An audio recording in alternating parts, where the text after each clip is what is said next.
The spy ship, attacked and captured 50 years ago this week, sits in the frozen Potong River on the edge of the sprawling victorious Fatherland Liberation War Museum complex in central Pyongyang, where thousands of North Koreans are brought each day to hear the North's version of how their country, against all odds, defeated the Americans in the 1950-53 Korean War and has been fighting off the hostile Goliath ever since.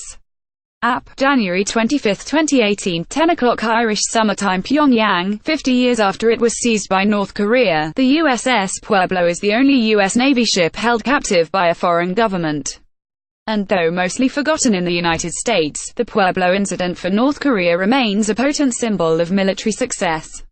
The spy ship, attacked and captured 50 years ago this week, sits in the frozen Potong River on the edge of the sprawling victorious Fatherland Liberation War Museum complex in central Pyongyang, where thousands of North Koreans are brought each day to hear the North's version of how their country, against all odds, defeated the Americans in the 1950-53 Korean War and has been fighting off the hostile Goliath ever since. Amid an escalating flow of rhetorical attacks on Washington for allegedly trying to sour North-South relations ahead of next month's Winter Olympics in South Korea, North Korea's state-run media have played up the anniversary as a milestone in the country's continuing struggle against the United States, now over leader Kim Jong Un's development of nuclear weapons and intercontinental ballistic missiles.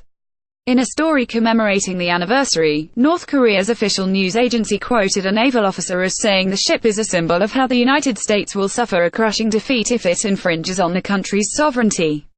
It said a student visiting the ship felt the pleasant sensation of a victor as he looked at photos of the American crew. The ship has been extensively refitted to heighten its dramatic impact. As Jang Un-hai, a military guide who has been assigned to the museum for the past 2 years, leads the way through the vessel, she points to bullet holes and shrapnel marks that have been freshly painted a bright red. She looks down with satisfaction at a crumpled American flag kept in a glass case on the bridge and waves her hand at copies of confessions hanging on the wall and placed atop metal tables that she says were handwritten by the Pueblo's captain and crew.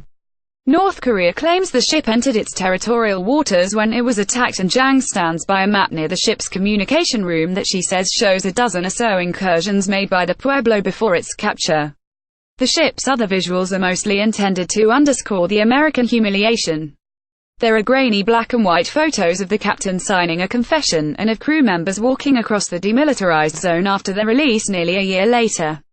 The Pueblo's cramped mess hall is used to show a short propaganda video.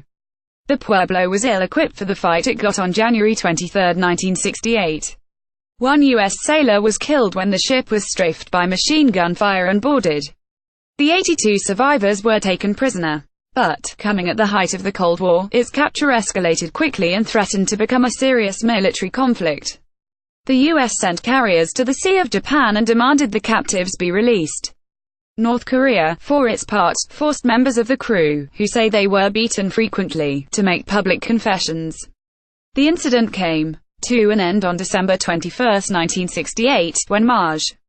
Gen. Gilbert H. Woodward, the chief U.S. negotiator, signed a statement acknowledging that the Pueblo had illegally intruded into the territorial waters of North Korea.